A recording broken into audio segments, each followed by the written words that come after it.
Oh, hello. I didn't see you there. Oh, I'm just getting ready for July 3rd when this baby hits Disney Plus.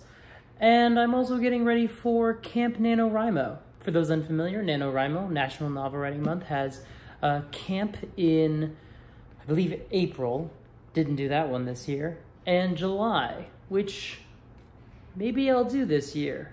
I'm getting ready for my next project, and along those lines, you start considering all the ideas that you already have, and it got me thinking about a particular topic that I find a lot of professional authors have a difficult time answering and addressing. It's almost become a running joke at conventions or in interviews with both authors and reporters who interview authors. The worst question that an author can ever be asked is also the one they get asked the most often. Where do you get your ideas? And when you watch enough interviews with creatives, especially authors, you'll find that they don't like answering this question. At least most of them don't.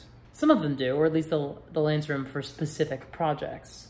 You know, Neil Gaiman talks about how the inspiration for American Gods came on a trip to Norway. On a vacation, Lin-Manuel Miranda read a book that inspired Hamilton. Buffy the Vampire Slayer was inspired by problematic recurring tropes in horror. And Star Wars was just, they couldn't get the movie rights to Flash Gordon. So they just did a version of Flash Gordon.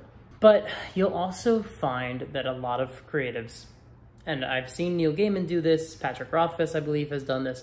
A lot of people that I like their work and respect will also bristle at being asked the question. You know, Neil Gaiman was asked a question and sort of pivoted on it and said, like, you've essentially asked, how do you get your ideas, which no writer likes to get that question. And then he goes on to address writers who don't answer that question and the various explanations they give that are ways to avoid actually answering it. But why don't writers like answering this question? And that is something that Neil Gaiman did not address and that I wish he would, because I think the answer is pretty straightforward. The answer to where do you get your ideas and the reason why writers don't like answering it is the same. They mostly don't know. Here's the thing that writers kind of don't want to tell you. Everybody has ideas. Writers having ideas is not what makes writers writers. Everybody can have an idea. You know, you watch a movie and you think, well, that wasn't very good. I wish that this had happened instead. Now, not everybody does that. Some people just walk out of a movie and say, this wasn't good. Others will walk out and say, like, why didn't they do this? That is the first step most writers take, is looking at stories and saying, you know, it was almost there. Or this didn't work and I think I know why. If you're a discerning consumer, a discerning audience, you begin to have a better estimation of what makes something work and what makes it not work. Being a writer is only a few steps removed from that. Because once you start asking why something didn't work, you start realizing what changes could have been made, maybe should have been made instead. Or you'll have an idea with similar characters. I mean, again, Flash Gordon very much has the same structure as Star Wars. They feel completely different because the setting is different and the tone is different and the villain is mercifully, no pun intended, very different. So we don't lump them in exactly in the same category because they've gone on and evolved in their own things, even though you can look at those characters from Flash Gordon.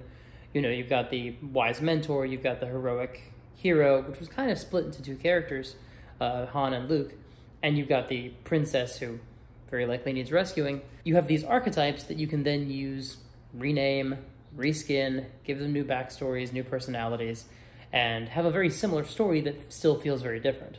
You know, I think another thing that we have to acknowledge is that fan fiction is an extension of this, and that's you being a writer, even though they're not your characters, it's not your IP, and it's not officially recognized by the creators, although some are more welcome to fan fiction than others. Fan fiction is still you assessing what makes something work and what doesn't. You know, I think there's a reason that the coffee shop AU is so popular, because it's a kind of a way to analyze those characters divorced from their context.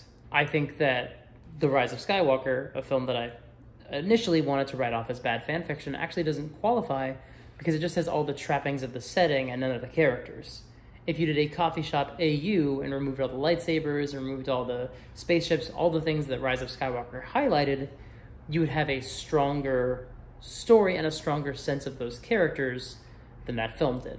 That's why so many fanfiction writers go on to be professional writers, either in comics or novels or what have you. Because they understand story, they inject a lot of it into themselves and they put it out there for, I would imagine, pretty scathing criticism. I'm not a fanfiction guy myself, but I have been on the internet, so I very much realize that if you're putting your work out there, you're gonna get a thick skin. And fanfiction writers get it because there aren't really any new ideas. You just have ideas based on the things you've seen. There's a scene in Breaking Bad when one of the characters tells another about an idea he had for a Star Trek episode, or a Star Trek story, I guess, where, you know, it's a pie eating contest and there's a transporter malfunction. It's very silly. It's very graphic and violent in a way that the original Star Trek wouldn't have been. But it's a story. You know, it is the first step of being a writer.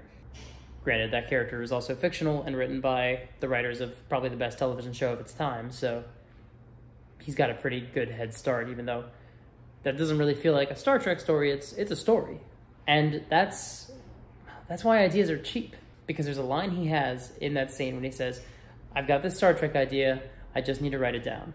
I think that's why so many writers don't understand that they can just say, "I have the same ideas that anyone else does, I just write mine down." And I'm not even talking about writing them out as stories, literally just writing down your idea when it comes to you after you've seen a movie or read a book or heard a story on the news or what have you. Just writing it down, acknowledging it, giving it value, that's what writers do. Whereas the lay people, the people who don't have any desire to do anything with those ideas, they just think they're an interesting exercise. You know, like, oh, what would have happened if those two characters had met, you know, and that they never actually interacted in that movie, you know, because you don't have any intention to write anything, those ideas come and go. But if you're asking where do you get your ideas, you kind of have missed the point. The ideas are not the hard part. You can get ideas doing anything. You can get an idea during a game of Mad Libs.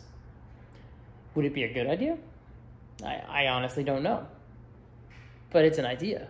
Another way to think of it is this. I remember a game that we used to play a lot when we were at restaurants as kids. We had the placemats that were just blank piece of paper. We had napkins. Is that my parents would draw a little squiggle of some sort. And then I would go in and I would draw something based on that squiggle. You know, maybe that squiggle would be the spine of a dragon. Or maybe that squiggle would be somebody's nose and I draw a face around it. Anyone can do the squiggle. Most people do the squiggles. They just don't realize they're doing it. But the writers are the people who go in and actually add dimension to them, add detail, figure out, is this a story? Because of course it's a story. Anything can be a story. They just figure out what the next step is. Over the next few weeks, I'm going to talk a little bit more about outlining. I'm going to talk about my approach to plotting versus pantsing and why I think that George R.R. Martin very accurately describes pantsing and doesn't really describe plotting all that well. I'm going to talk about character arcs the week after that, and then I'm going to have a video about how I personally have a plotting method and the way I go about doing it. That's all in lead up to more videos about how I approach my writing, and there'll be some more vlogs in there as well about the things that I'm currently writing and the progress that I'm making. If you like the video, leave me a comment. If you want to say something, hit the like button. I mix those up. Pretend those were in the other order. Subscribe if you want more videos, because that's how you know that they are there. And then there's a bell. That helps as well. That rhymed. I love you, Victoria.